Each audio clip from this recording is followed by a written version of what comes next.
Hello everyone, welcome to Zeta's Mama and Dad's YouTube channel. And if you are new to our channel, please don't forget to subscribe, like, comment, and share. Now for today's video, I am going to share to you my SLEC medical experience. So without further ado, let's go ahead and start.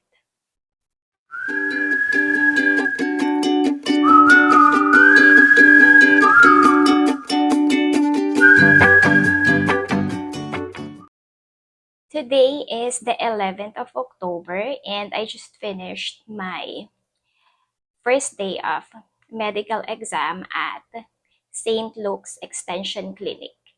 So, dun po yun sa aming K1 Fiancé Visa application.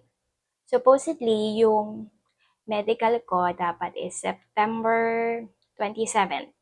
Kaya lang ni-reschedule ko siya ng 11th kasi nagkaroon ako ng sipon at ubo. And according to SLEC, you shouldn't proceed with your medical kung meron kang mga signs and symptoms ng COVID. So, ayun nga po, nireschedule ko siya today, which is the 11th of October.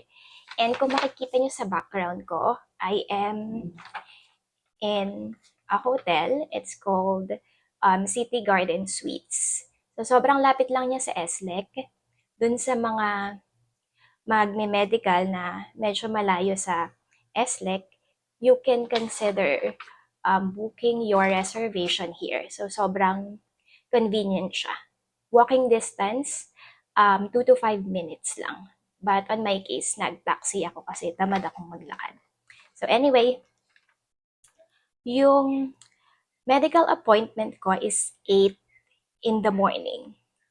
And about the requirements, just follow all the requirements listed in the confirmation page. So, andito naman lahat yon, which is 4 pieces recent 2x2 visa pictures, and then proof of payment. The proof of payment, hindi naman siya required na bayaran nyo agad.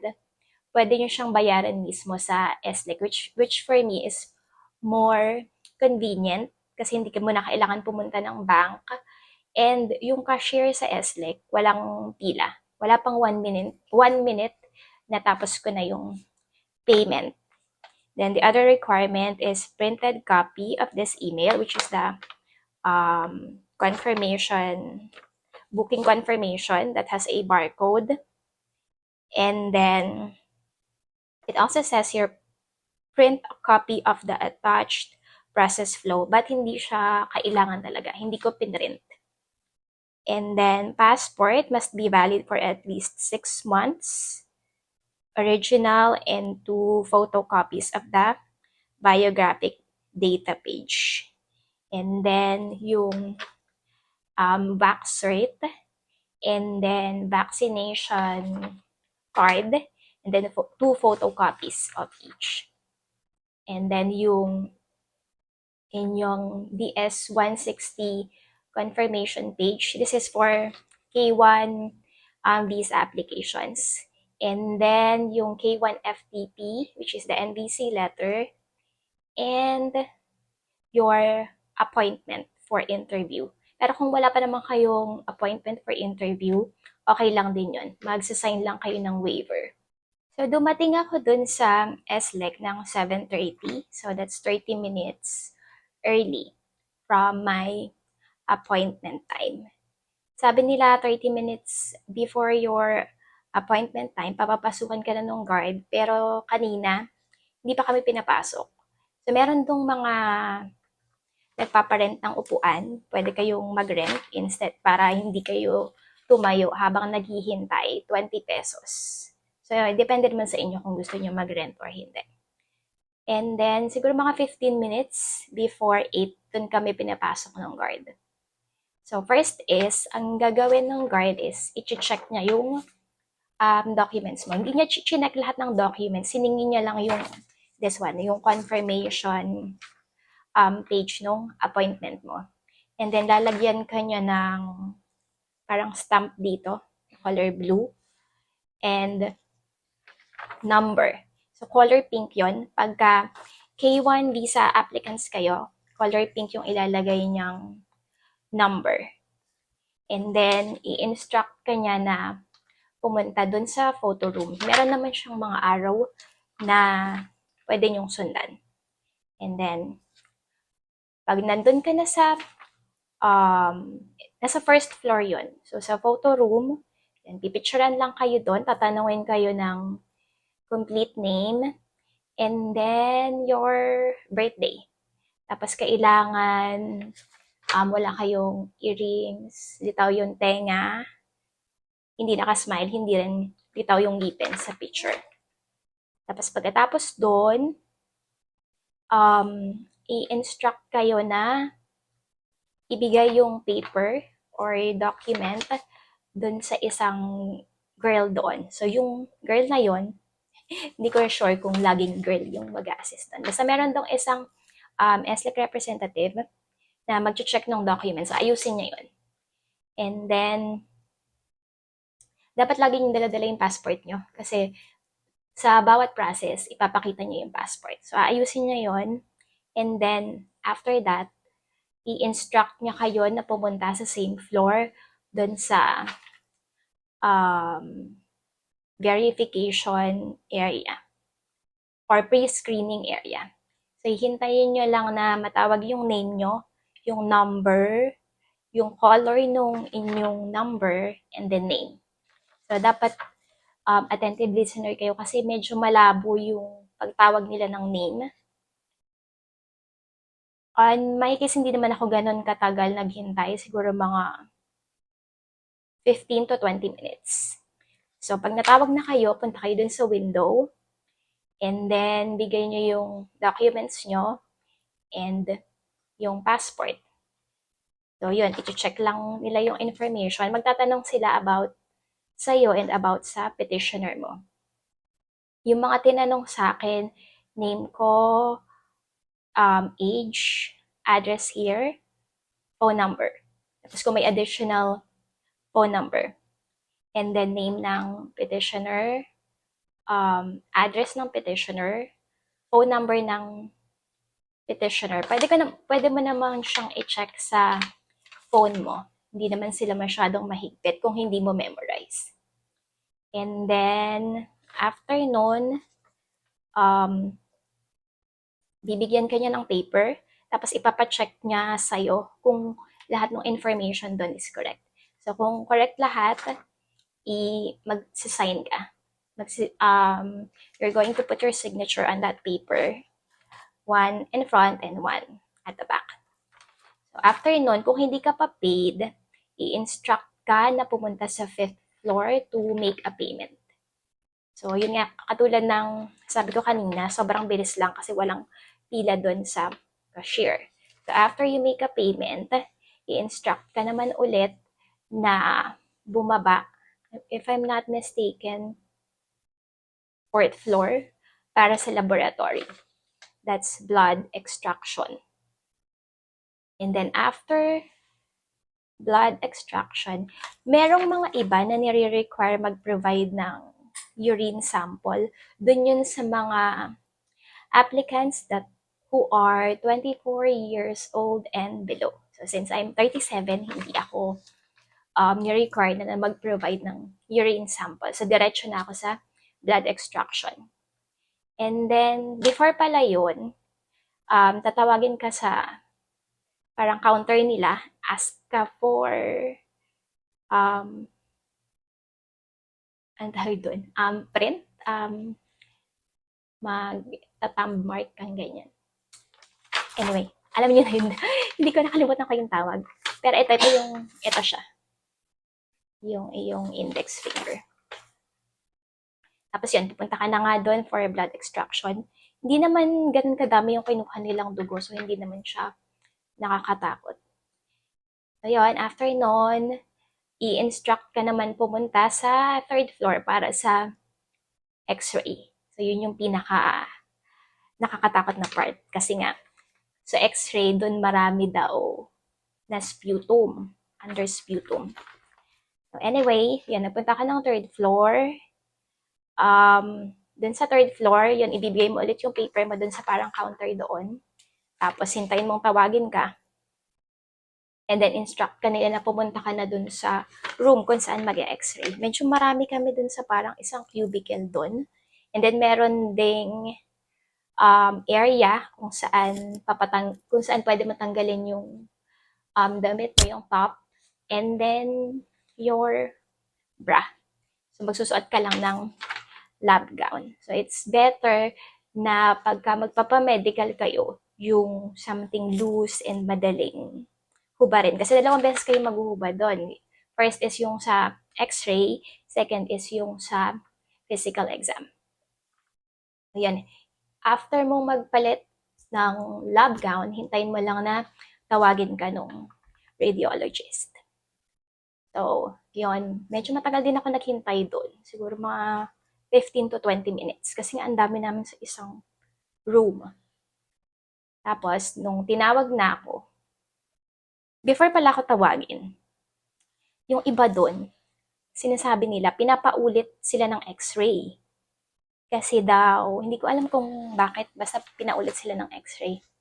Tapos nung ako na, kaya nga pala ako nagtataka bakit ang tagal nila dun sa loob ng room. Tapos nung ako na, yan, nagbigay siya ng instruction na inhale. Tapos may pinahawak siya dito sa likod ko. Medyo mabigat.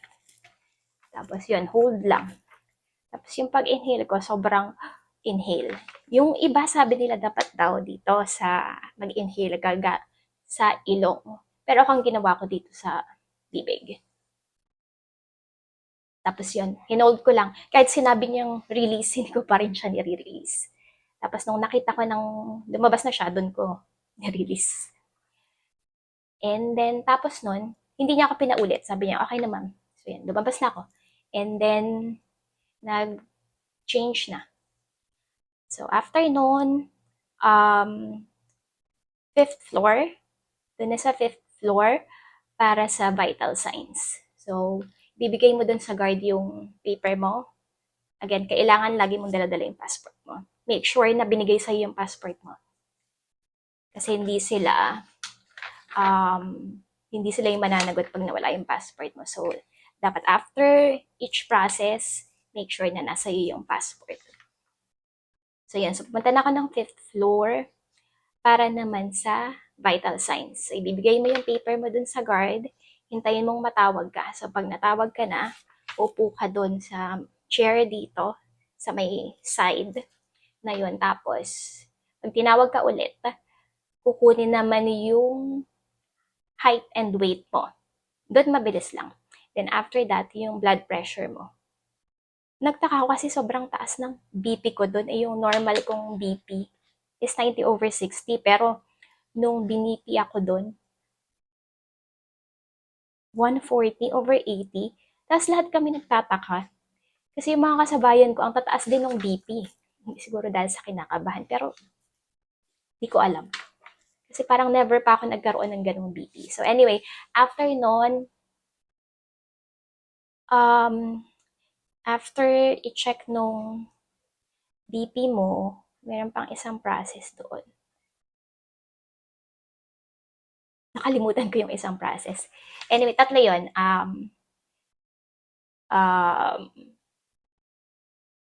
Height and weight, and then BP, tapos meron pang isa. And then after nun, i-instruct ka nang pumunta sa eye check. May papabasa lang sa'yo dun sa Snellen chart. Parang hindi siya ganun ka-strict dun sa eye check. Pinabasa lang ako kasi medyo malabo yung mata ko. So, papakover niya muna sa'yo yung right, then may ipapabasa. Pag di mo nabasa, okay lang. Tapos yun namang left i-cover mo, pag di mo rin nabasa, okay lang. Tapos tatanungin ka kung nagsusuot ka ba ng eyeglasses. Sabi ko, yes. So, ayun. After nun,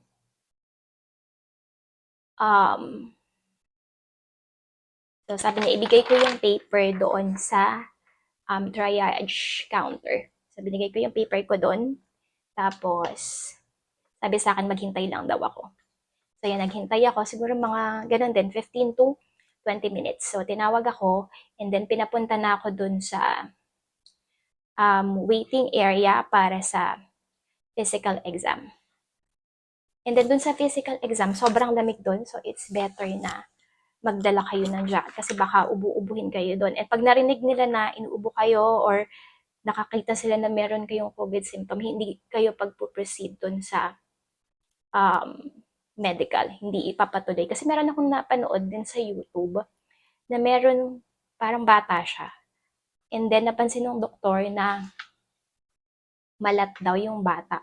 So parang hindi tinuloy yung kanyang medical. Pinag-ano siya, pinagkuha ng RT-PCR test, tapos may quarantine, kung hindi ako nagkakamali. So, it's better na kung meron talaga kayong COVID symptom, na wag na kayo mag-proceed kasi mas gagastos pa kayo mag um, kukuha pa kayo ng RT-PCR, then quarantine. I don't know kung ganun pa rin yung process na yun. Napanood ko lang siya dun sa isang YouTube video. And then, so yun medyo matagal. And then, sobrang lamig talaga dun sa area na yun. Kaya, buti na lang may dala akong um, jacket. And then, ako kasi mabilis akong ubuhin pagka malamig or may something na nagkukos ng allergy ko. So, ang ginawa ko, just to make sure na hindi ako uubo-ubo doon kung meron mang mag-trigger ng allergy ko. Nagdala ako ng water, and then mint, para pagka kumakate yung lalamunan ko. Ayun. Um, nag, nagtitake lang ako ng mint. And yun, okay naman siya. Thank God, hindi naman ako umubo-ubo doon. Kasi sobrang lamig talaga sa area na yun. So, again, it's better na magdala kayo ng jacket just to make sure. So, nung tinawag na ako nung doktor na magpe-physical exam, papaupiin ka lang niya doon. Medyo masungit yung doktor na yon. Kasi kailangan kung ano yung tinanong niya sa'yo, yun lang yung sasagutin mo. Tapos, ang talagang ilang beses niya tinanong, parang yung history mo, kung meron kang high blood pressure, diabetes, history ng TB, paulit-ulit yun. Siguro kino-confirm niya kung talagang nagsasabi ka ng totoo. Siguro mga 3 times or 4 times niya yun inulit. Or kung nakagat ka ba ng animal in the past, parang for the past month. And then, tinanong niya rin ako about dun sa asthma. Kasi meron akong asthma, so dineclare ko yun. So dun sa mga nagsasabi na dapat wag niyong i-declare kung meron mang kayong medical condition, I would suggest you have to declare, for you to declare it. You need to be very honest if you have a medical condition. Kasi that's for your own good and for your own sake. So dineclare ko yun, tapos tinanong niya ako kung ano yung medication na ginagamit ko doon. So sinabi ko sa kanya. And then, after that, tinanong niya din ako kung meron akong baby. And then, yung birthday ng baby ko, kung anak ba siya ng fiancé ko. And after nun,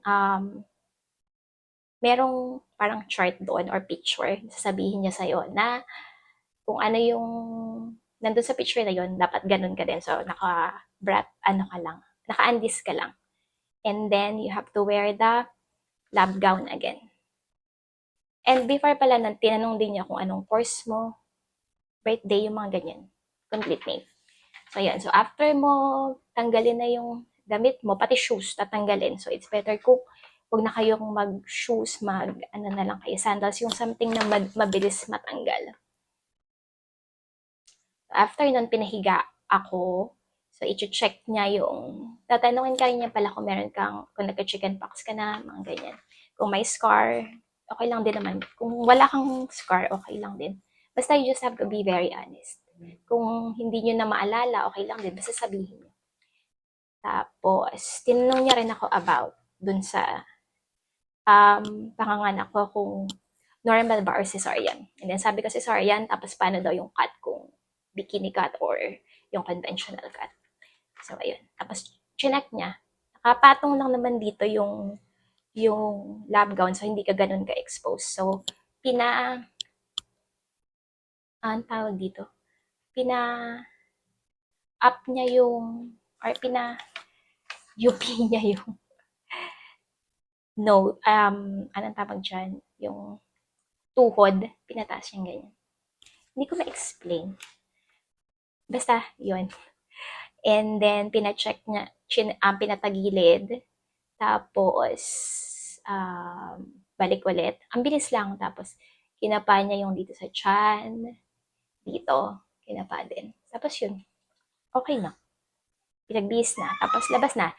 So, after nun, pinabalik ako dun sa triage counter. Binigay ko yung paper ko. And then, pag bigay ko ng paper ko, medyo nag-antay ako dun siguro mga 2 minutes. Tapos, sabi nung guy doon, tapos ka na po ma'am, balik ka na lang po bukas for the result and for the immunization. So, ito yung binigay sa akin na paper. Yan.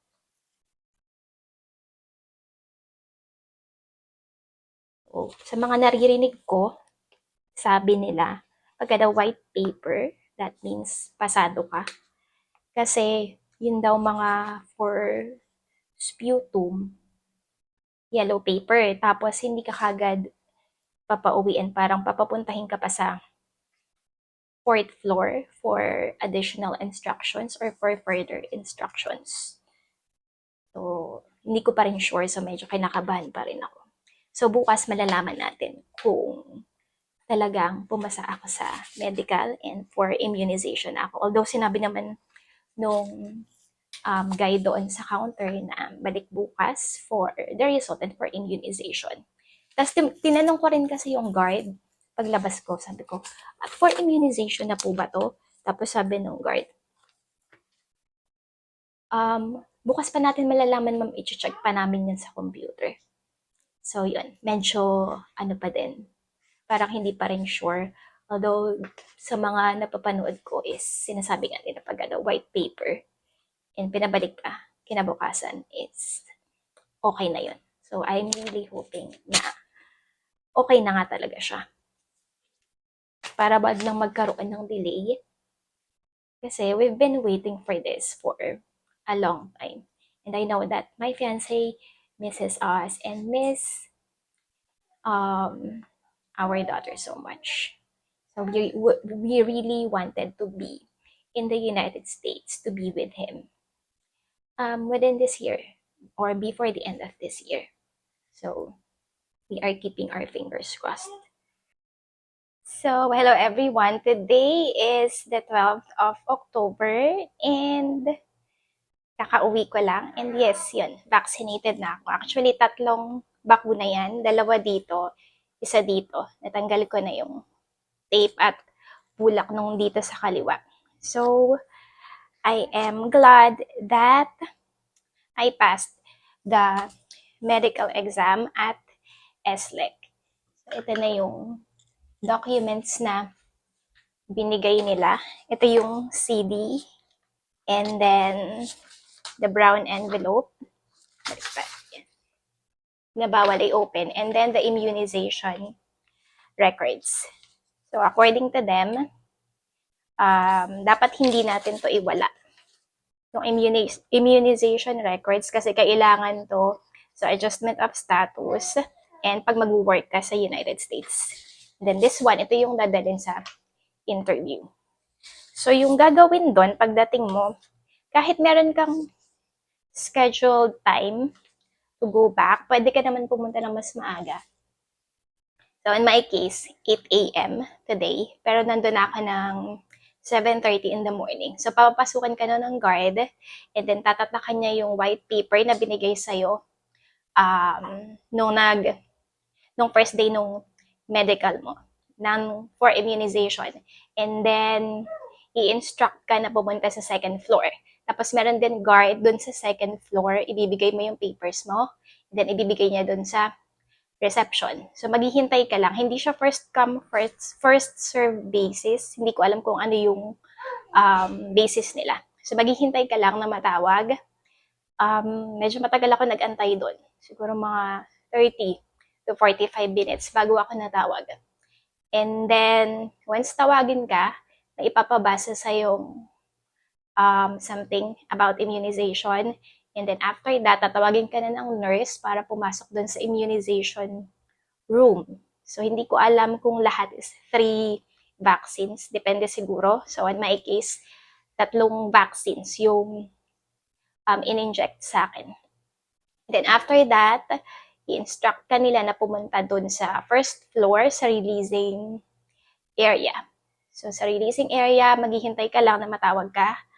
Doon matagal ako nag-antay. Siguro mga more than 1 hour. And then, once na matawag na yung pangalan mo, pupunta ka lang dun sa counter.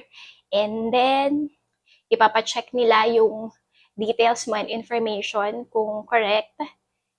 And i-explain nila kung paano yung gagawin dito sa mga documents na binigay nila. And then, after that, papapicturean nila sa'yo yung QR code doon para makita mo kung ano yung next step para sa interview sa US Embassy. So, ayun. Ganun lang siya. Medyo mahaba yung process. But then, I am so glad and thankful na pumasa ako sa medical. And then, just some tips and suggestions na pwedeng makatulong sa inyo para maiwasan yung sputum. I am not an expert or a medical expert. Ito lang yung mga ginawa ko na sa tingin ko nakatulong sa akin para pumasa sa medical and hindi mas sputum. Simple lang actually. Pag mag-x-ray kayo, lalo na sa mga girls, kung ano yung instruction, follow lang kayo.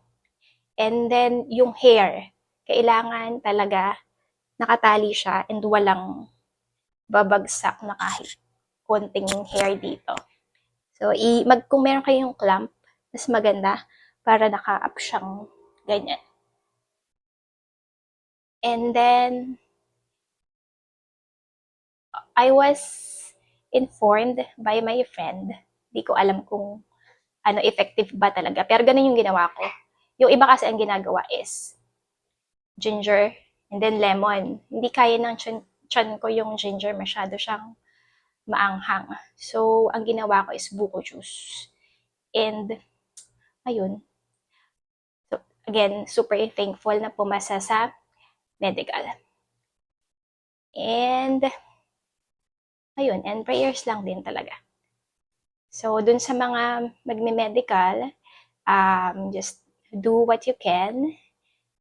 Be healthy as much as you can. And don't forget to pray. So, ayun lang guys. So, again, sa mga magme-medical dyan, good luck. And, thank you so much for watching this video. And I hope to see you again very soon. Bye!